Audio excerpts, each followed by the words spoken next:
Here we go. Okay. Okay, welcome to the blacksmith shop, Mr. Byam's shop. I'm Paul Windt. This is Rick White, and we're working for Mr. Byam today. Rick's really doing the work. He's doing the blacksmithing, and I'm doing the talking. I think it's an even division of labor, but I'm not sure about how Rick feels. Rick's making a hook, something very close to this. I don't know whether you can see that. But it's bigger than that. Well, it's going to be bigger than that. Yeah, it's going to be. Sometimes we make plant hangers, things like this. I have a question. Yeah. How do you make them? That's a craft secret. We put it in the vise and we twist one end of it. And we actually twist the metal around. That's how we bake it. That's how strong that is? That's stronger? See what you can do about twisting. So Rick's working on the fire. Right? That's our most important. You can pass that around, let somebody else give a shot at it. That's our most important tool, is the fire, because without it we couldn't warm up the metal and get it to the point where we can work it. Other important tools, Rick's using the anvil. Hammers. I see a hand. So, when he pulls the lever to put air into the fire, does it come just from the chimney down, or does it come from the source? Come on over here, guys and girls. Guys is a generic term. No, can't come in here. You got to stay back there, or I'll get in trouble. That's what you do. Okay. Over here is the other important tool that Rick's using. And that's this bellows. This is what they call a double-chambered bellows.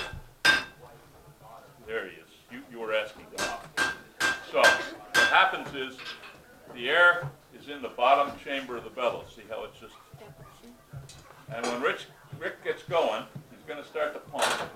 And he's pushing the air from the bottom of the bellows up into the top chamber.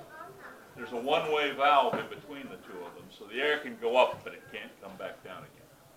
Where can it go? Well, it goes through a pipe that you can't see, through this chimney, but the pipe goes all the way through the chimney, to the bottom of the fire right there. And that's where the air comes from when he starts to pump, and that's where we get the hotter fire going, because it's got some more oxygen.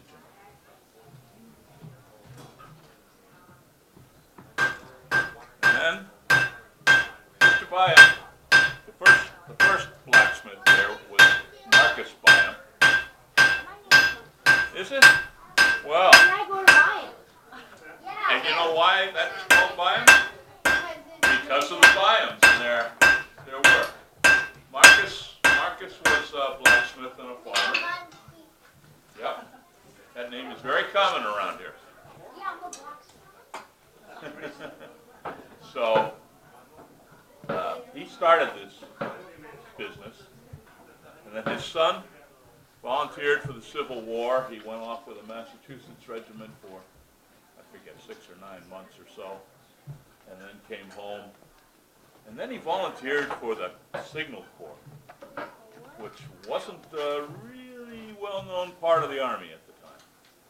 But anyway, when Daniel got back from the Civil War, he decided that he could make a great business out of being a blacksmith. And what he did was he decided he would work on sleds and sleighs and things like that, because around here, the farmers all needed those things in the wintertime. And so when you go through the barn, you'll see some sleds that they put together. We already saw it. Did you? Yeah. Okay. It was amazing. So, in the barn, you saw some blue sleds. There. No, we didn't. Yeah. They were black. They were black now?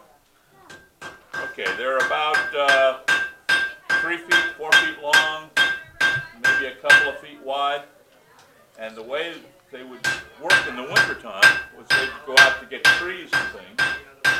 And they would put one end, they would fell the tree, drop it down, and then they put one end on the one sled and one end on the other sled, and lash it down, and hook up a horse or an oxen, and drag it home. Oh, yeah, we haven't seen that one yet. We saw the wagon. We saw the wagon. I don't think we saw the sled. Sleds are little fellas because they just put them in one place and the other. I'll go see that.